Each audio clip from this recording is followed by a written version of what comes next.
Johnny, I spent my entire career warming up pitchers in the bullpen. The closest I ever came to a real sports injury was dropping a bag of peanuts on my own foot. Instead of rinsing the soap out, they leave the soap in there, you know? These are 10 of the funniest, strangest, and most quietly legendary moments to ever happen on The Tonight Show couch, moments that left even Johnny Carson, a man who interviewed presidents, movie stars, and astronauts without blinking, completely undone. While most people remember Carson trading jokes with Sinatra, sparring with Joan Rivers, or needling a young Letterman, what they don't know is that 3 of his absolute favorite guests of all time weren't movie stars at all. One was a baseball player so bad he turned his own mediocrity into a punchline empire. One was a flamboyant Broadway actor who survived a literal fire as a child and came out the other side unkillably funny. And one stole his own name from a jazz piano player, then got confronted about it by Orson Welles. That keyed you up, huh? Yeah, I got you going a little bit, but Tonight, we're digging into the guest list nobody under 40 has ever heard of, the men who sat on that couch more times than almost anyone in television history, and the moments that prove comedy never needed a script. It just needed somebody telling the truth.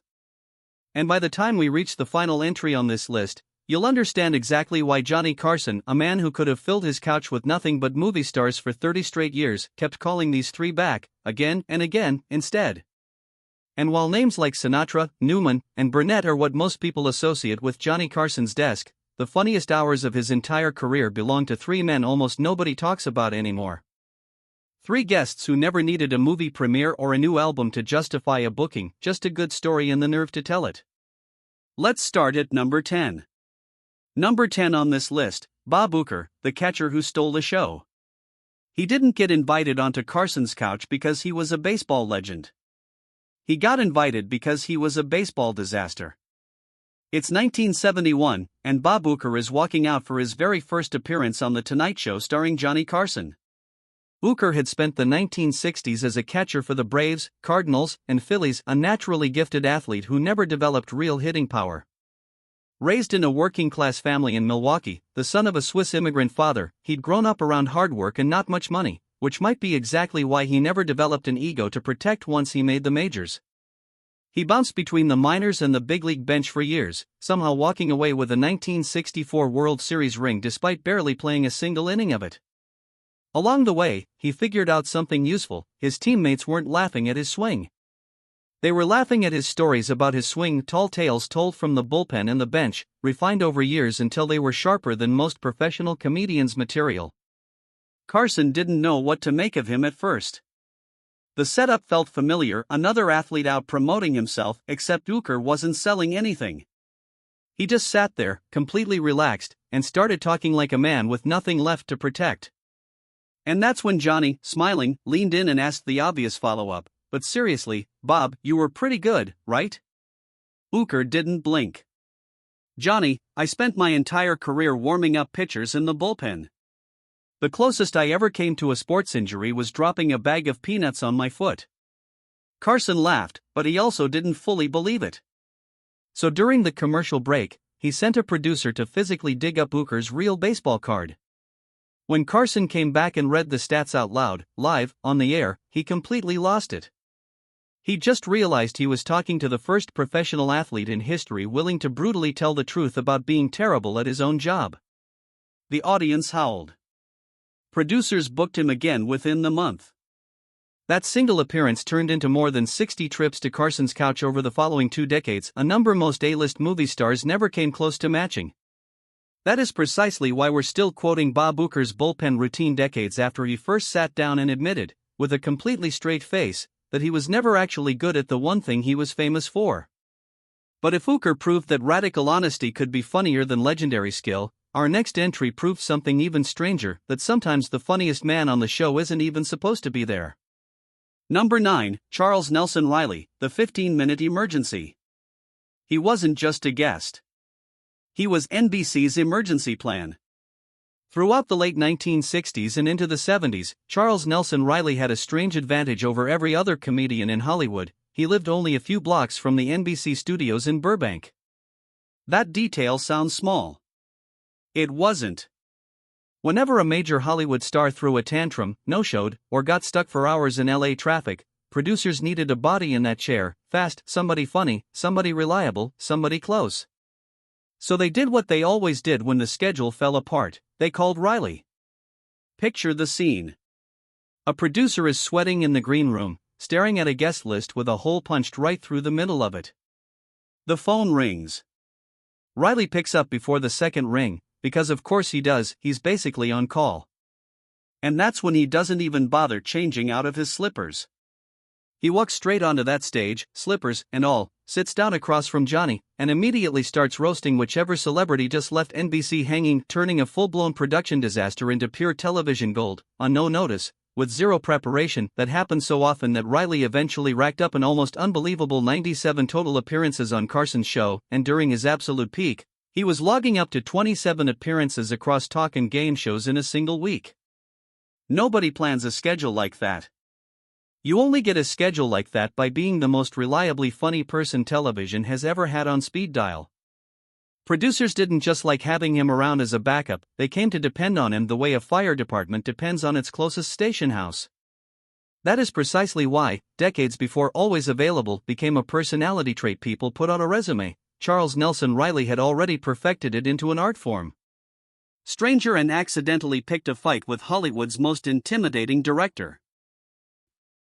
Number 8, Orson Bean, the name thief. He wasn't born Orson Bean. He picked the name as a joke, and the joke almost got him hurt. Born Dallas Frederick Burroughs, the man would become known across 4 decades of television as Orson Bean, a deadpan storyteller, part-time magician, and dry-witted intellectual who could spin an absurd, rambling story until Johnny Carson lost total control of his own desk. Before any of that, he'd joined the army, served in Japan, and come home to scrape together a living as a small-time stage magician, a strange, solitary apprenticeship for a man who would eventually become one of the most beloved talkers in the history of American television. Where did Orson Bean even come from? By 1974, when Bean finally told the story on Carson's couch, the answer turned out to be almost insultingly simple. A jazz piano player named Val told him the name sounded funny, so he took it. That was the entire process. No deep meaning. No tribute. Just a joke that stuck for the rest of his career. Years later, Bean is seated at a high-end Hollywood restaurant when a massive shadow falls across his table. He looks up. It's Orson Welles, the legendary director of Citizen Kane, a man whose voice alone could end a conversation. Welles doesn't sit down. He doesn't smile. He just glares down at Bean and thunders, in that unmistakable baritone, "You stole my name." Then he turns, waves him off with one cold flick of the hand, and walks away without waiting for a single word of response. Bean recounted the whole thing on Carson's show, practically shaking with laughter at the absurdity of it, that a fake name, invented as a throwaway joke by a piano player, had somehow circled back years later to provoke one of the most intimidating men in entertainment history. The audience roared. Carson, naturally, asked him to tell it again on a later appearance, which Bean happily did, because as it turns out, he had quite a few more appearances left in him. That story alone would be enough for most comedians' entire legacy. For Orson Bean, it was barely a footnote. Number 7, The 200 Club Ghost. Somebody sat across from Johnny Carson more than 200 times, and most people today have never heard his name. Across the 1960s, 70s, and 80s, Orson Bean didn't just appear on The Tonight Show. He became one of Johnny's favorite guest hosts, eventually logging over 200 total appearances, a number that puts him in rarefied company with almost no one else in television history. It's an especially strange legacy for a man whose childhood read almost nothing like a comedian's. His father was a founding member of the ACLU and a Harvard campus police officer, which meant the Burroughs household was constantly filled with intense political activists rather than jokes, and, almost unbelievably, Bean's first cousin twice removed was former President Calvin Coolidge. Then, when Bean was just 16, his mother took her own life, and he left home immediately afterward, years before anyone in show business had ever heard his name. None of that screamed future favorite guest of America's most beloved talk show host. And yet here he was. Where most people's careers burn bright for a decade and fade out, Bean stretched across 7 consecutive decades without ever really stopping. Broadway leading man in the 50s. Tony nominee for Subways Are for Sleeping. Obie Award winner. late-night fixture through the 60s, 70s, and 80s. And then, in the 1990s, an entirely new generation came to know him as the beloved, crotchety store owner Loren Bray on Dr. Quinn, Medicine Woman, a role that introduced him to viewers who had no idea he'd already spent 30 years making their parents laugh. That's the strange part. Bean wasn't a one-bit specialist. His signature move on Carson's couch was the slow-motion, shaggy dog story, a tale that seemed to be going absolutely nowhere for minutes at a time, deadpan, unhurried, until it landed exactly where Carson had stopped expecting it to. Audiences leaned in because they knew the payoff was coming. They just never knew when. 200-plus appearances.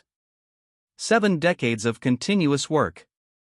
A genuinely beloved face on 3 separate generations of American television.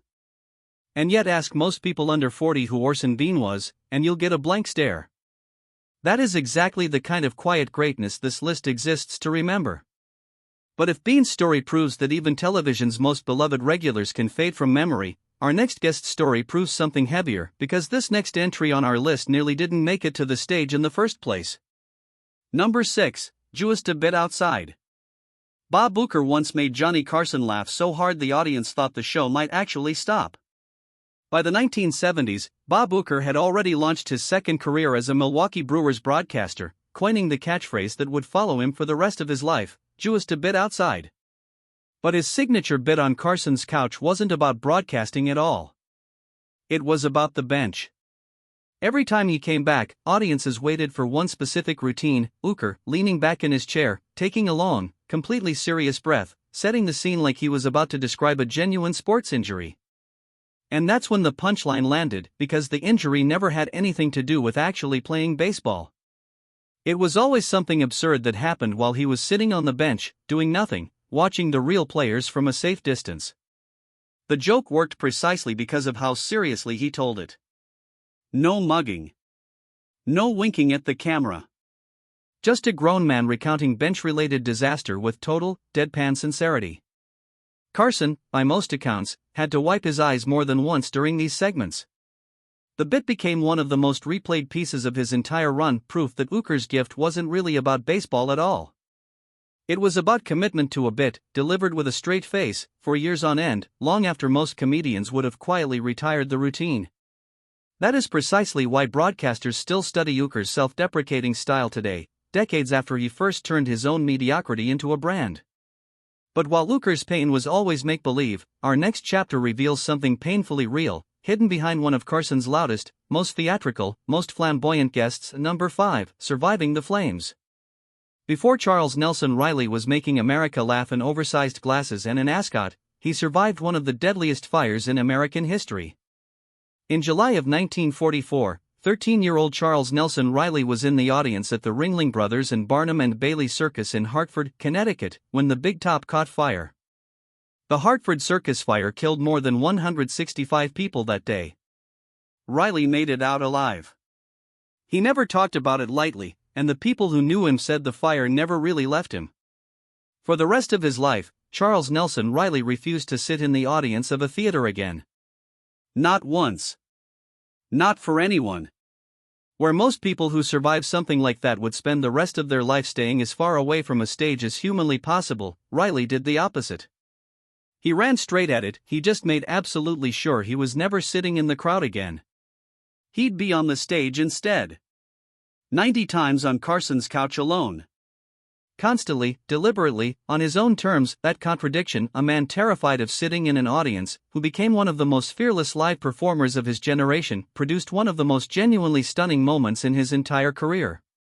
In 1976, after a pretentious guest tried to talk down to him on the couch, Riley didn't snap back with a one-liner. He turned, looked directly into the camera, and delivered a flawless, devastating Shakespearean monologue from Hamlet, stopping the entire studio cold into total silence.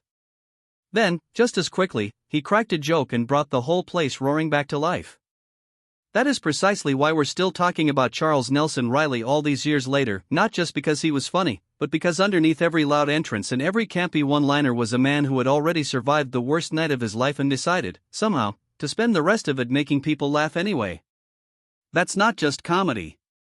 That's a choice, repeated 90 times over, on the same couch he could have just as easily avoided forever. Number 4, the Velvet Ascot Rebellion. Network executives told Charles Nelson Riley exactly what he was allowed to be on television. He quietly ignored every word of it.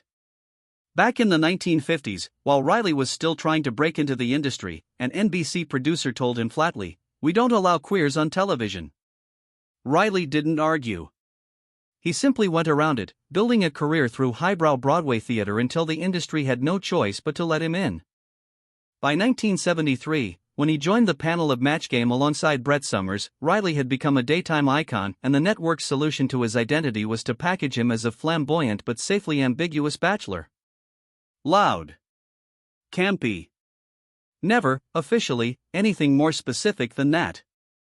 It was the same unspoken arrangement most of Hollywood offered gay performers of his generation: you could have the career, as long as you agreed to keep the rest of yourself off the record. So Riley got even. Quietly. Brilliantly. Where the network expected harmless camp, he delivered something sharper, loading his Tonight Show and Match Game appearances with double entendres precise enough to sail completely over the heads of network censors, while landing perfectly with the LGBTQ+ viewers who understood exactly what he meant. It was rebellion disguised as comedy, performed live, on network television, for years, without a single censor ever catching on. That is precisely why Charles Nelson Riley became a coded hero to an entire community decades before mainstream television had any real interest in representing them, not by demanding space on the air, but by simply taking it, one perfectly timed joke at a time. But if Riley's quiet defiance proved that comedy could double as rebellion, our next entry proves that sometimes the dumbest job in professional sports can accidentally become the smartest career move in television history. Number 3, the Benchwarmers' Revenge. Bob Uecker made more money and earned more fame from 60 appearances on a talk show couch than he ever did from an entire career in professional baseball. By the 1980s, Uecker's self-deprecating routine had become a full-blown brand. He starred in the iconic Miller Lite All-Stars commercials, immortalizing the line, "I must be in the front row." A joke built entirely on the premise that nobody important would ever actually want him there. In 1989, he was cast as beloved announcer Harry Doyle in the hit comedy film Major League, a role that introduced an entirely new generation to his deadpan delivery. Where most Hall of Famers are remembered for what they accomplished on the field, Uecker is remembered almost entirely for what he failed to accomplish on it: a career .200 batting average and only 14 home runs across the majors. And somehow, that worked out better for him than it ever could have for almost anyone else. In 2003, the National Baseball Hall of Fame inducted Bob Uecker with the Ford C. Frick Award, not for his playing, but for his broadcasting. Picture that for a second: a man with one of the worst batting averages of his entire era, standing in Cooperstown, officially honored by the same institution that immortalizes the game's greatest hitters. He also picked up a spot in the WWE Hall of Fame along the way, just for good measure, a strange, fitting footnote for a man whose entire second act was built on never taking himself seriously for even a second. That is precisely why we're still telling Bob Uecker's story.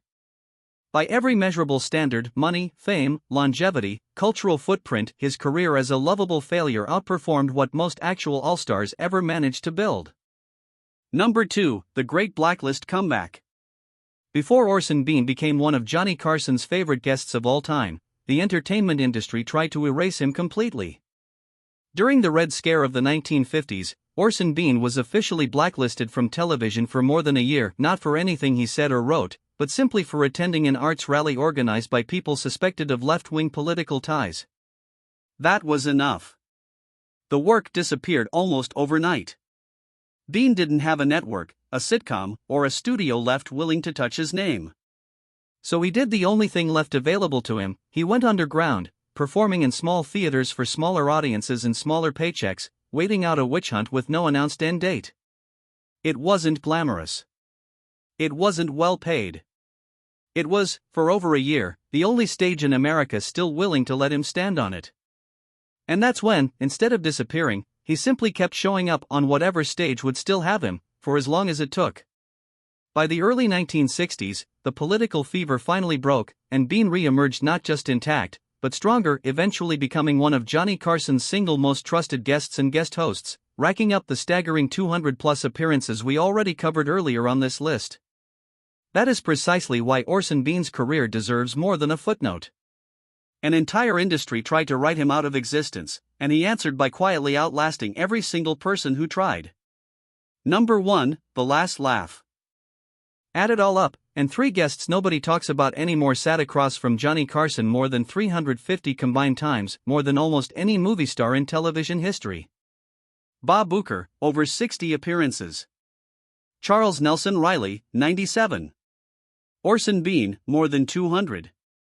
3 men, none of them the biggest star in the building on any given night, somehow accounting for more total trips to that couch than entire generations of A-list celebrities combined. None of them were ever the headline. That was the whole point. Carson didn't build his show around the biggest names of the moment, he built it around the guests who could be relied on to actually be funny, night after night, decade after decade, without a publicist hovering nearby to clean it up afterward. Where today's late-night circuit runs almost entirely on pre-approved talking points, media-trained answers, and clips engineered for a 10-second highlight reel, Carson's couch ran on the opposite instinct entirely: put interesting, slightly damaged, completely honest people in front of a camera, and let them talk. There was no PR team standing off stage rehearsing Bob Uecker's bullpen story, no studio notes softening Charles Nelson Reilly's wit, no handler smoothing over the strange, true tale of how Orson Bean got his name. Whatever happened on that couch, happened because the guest decided, in real time, to let it happen. That's why a bench-warming catcher with a historically bad batting average, a survivor of one of the deadliest fires in American history, and a man who stole his own name from a stranger ended up among the funniest, most beloved guests of an entire television era, while plenty of bigger stars from the same period have already been forgotten. We will probably never see guests quite like this again. Not because comedy got worse. Because television got too careful to let it happen by accident anymore. Between them, Bob Uecker, Charles Nelson Reilly, and Orson Bean made more than 350 trips to Johnny Carson's couch, across 4 decades of late-night television, a combined record that very few performers in entertainment history will ever come close to matching. And Carson, with that famously sharp instinct for who was actually funny versus who simply looked famous, made the whole thing feel effortless, like discovering comedy gold was easy, when in reality, almost nobody else in the industry was even looking in the same direction he was. No publicist could have manufactured Bob Uecker's stats, Charles Nelson Reilly's survival, or Orson Bean's stolen name. They simply happened, and Johnny Carson, more than almost anyone in television history, knew exactly when to sit back, let the desk shake, and let the truth be funnier than anything a writer could have ever invented. So the next time somebody asks you who the funniest guest in Tonight Show history was, you've got 3 answers nobody's expecting, and 3 stories that prove the best comedy was never about who's famous. It was always about who's honest.